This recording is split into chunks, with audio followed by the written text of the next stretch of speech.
My name is David Crowley. I'm a filmmaker from Minnesota, and I've been working on the project Gray State. And so far, it's just a concept trailer, meaning that it's not an actual feature film yet. It's an idea that we show, to help a possible investor or a studio or whomever visualize what our idea is all about. So basically, it's been an exercise in developing the themes and really getting the visuals across and showing A, that we can, that it's a good idea and that's something that people want to see, and B, that we can actually pull it off.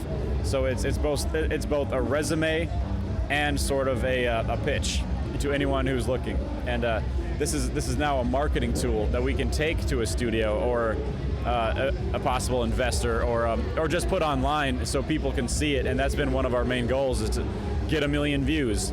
That's investor bait, and so far so good. It's up to like 170,000 right now, and it's been a little over 2 weeks since it's gone up. We've just released our press kit, so we're about to start emailing and actually actively pushing the trailer instead of just letting it go viral. So far it's just been Facebook shares. So what you're telling me by sharing it on Facebook is that it's something you want to see, and that's telling me that, yeah, this could be a good movie, and it's commercially viable. And with the right financial backing, we can actually make it happen. How people wake up to liberty, and that is the term we all use, right? Wake up, because these things go on all around us all the time, and most people know about everything. Any one of these issues, you ask anyone, they've heard about it to some degree, but it requires sort of an awakening context by which they can establish the difference between that reality and the one that they live in. So for me, I was in the military from 2004 to 2009. I was stop-lost for 15 months. I was deployed illegally as a civilian for a while.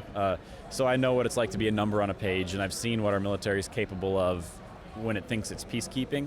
I've seen the division between the military being used as a blunt instrument of foreign policy, as it should, and being a domestic police force, which it shouldn't. And so I have seen the context, I've seen the contrast between one reality and the other, and basically it was my military experience that helped me to decide and value liberty. Liberty is a real thing, and it's being threatened, and it's not defined by our creature comforts. There's some other thing that goes on, and it's about freedom, really. And are we free? And once you have that context by which to describe what I call the gray state, that's what the gray state is, then you can begin to wake up to your reality and say, hey, this stuff isn't right. Yeah, gotcha. Was there just something, you said a little bit before that you've been writing this for kind of 2 years or whatnot. What triggered just the gray state? I know liberty and all that, but just the whole martial law, gray state, was there something that just... It's all research based. Once you start to open your eyes, read a couple books, Google something, Google any one of these terms that you see in gray state, FEMA, martial law, RFID chip, the future rise of the Patriots. This stuff is all in there, and it's all widely available. And once you start to decide that this is not just conspiracy and that I should probably pay attention, bam, you're in the world, and there's no end to it. And it's that research that said, someone needs to tell this story, So there has to be a narrative in this, and I'm sure people have tried. And that's why it's taken me 2 years to sort of condense everything into one storyline, because there's 100 different ways by which the federal government will end this country. And I had to pick what I thought was the most realistic scenario, and that's kind of what the gray state is. Whenever you were writing it, was there anything that you thought, maybe I should go back on? Or? That's a very good question. Well, anyone who opens their eyes to this material has that month or so when they're just afraid, and they go outside and they're like, it's going to happen tomorrow. Look at all these fools. They don't know what's coming, and it's like you're just afraid of everything.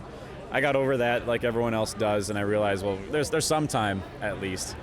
And so I was able to, bury myself in the film effort and really try to craft that narrative out of the mess that I was researching. Now, do things really scare me about the gray state? Well, hell yes, they do. Now, the follow-on question to that typically is, well, why are you making a movie? That's your response to knowing the truth about this awful, dark, crazy world we live in? Well, I think that everyone needs to act within their own capacity. I'm an artist, I'm a storyteller, I'm a filmmaker, so I have to do something, and if telling this story helps people to wake up, and that's what people have largely told me, then that's what I'm going to do.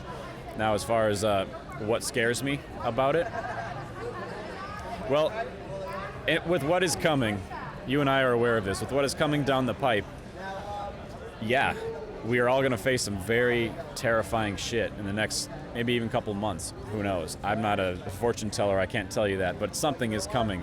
And at the very least, we all have to meet our own demise someday anyway. That's something to be scared of, or maybe not. Maybe we can just achieve a sort of spiritual maturity in which we can face our own deaths, because in the end, that's the worst they can do to us. The thing that scares me about Gray State is that may not be the worst thing they can do to you, is kill you. So that's where Gray State has taken me down that dark road. Death is not the worst thing. You know, the end of the revolution, it's not the worst thing. I mean, there are deeper things to you than your body. The Gray State is not by any means like a Christian film, but it is spiritual. Yeah. So defining the resistance and defining conflicts and defining how you will defend your liberty and your freedom and what that means. What am I as an intelligent, sentient being in the world? That's what kind of scares me, because they can take more than your life. I think everyone's got a vision about how they can best tell their own stories. And I think with today's technology, that's utterly possible. I mean, that's entirely possible. Anyone can basically pick up a camera and make their first film, get noticed for the quality of the storytelling, and move on from there, getting funding and getting attention from here and there. It's a ladder for sure, because you're not starting out in Hollywood with $1 million. It doesn't work that way. So libertarian filmmakers, you'll find yourself at odds with society. My film, my trailer has done awesome on the national scale. Locally, everyone is used to it. Everyone's used to me. They're tired of my politics. I don't know what it is, but it's been largely ignored. That's because, to the large extent, we know that the mainstream media has a liberal bias. They're not willing to even acknowledge these ideas. So it will be a challenge for young libertarian filmmakers trying to make their mark in film, but it's not like a dead end by any means. There's always hope, because, as Dr. Ron Paul says, freedom is popular. And so there's a large audience of untapped resources, of an untapped audience who are willing to watch your projects. If this film can actually get made, yeah, that's a strike. I mean, that's a victory for the liberty movement, because you know that I'm going to put in some liberty-minded ideals into the film. Now, it's a concept trailer, so we need money. Basically, it comes down to begging for pennies, but that's the way it's got to be, because no Hollywood studio is going to back this film. So it's got to come from grassroots, spreading the word. Hey, check out this trailer. Share it on Facebook. Have them share it on Facebook. Share it in public forums. Talk about it. Check out our website, because we're running a crowdfunding campaign. If 100 people see the trailer, one of those people might donate $5. So it's indiegogo.com/GrayStateMovie. That's where we're running the campaign. We're offering some T-shirts. We're offering posters, signed 8x10, signed posters, a lot of stuff from the film itself. A lot of really cool things that we're offering in exchange for some of your contributions. And that's how we're going to start funding this film.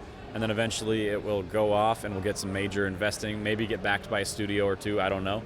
That might happen. We might get the couple $1 million that we need to actually produce the film, and it might actually happen within the next 2 years. So definitely support the project any way you can, either through financial contributions or just sharing the trailer. That's really all we need right now, is just share that trailer, get it seen.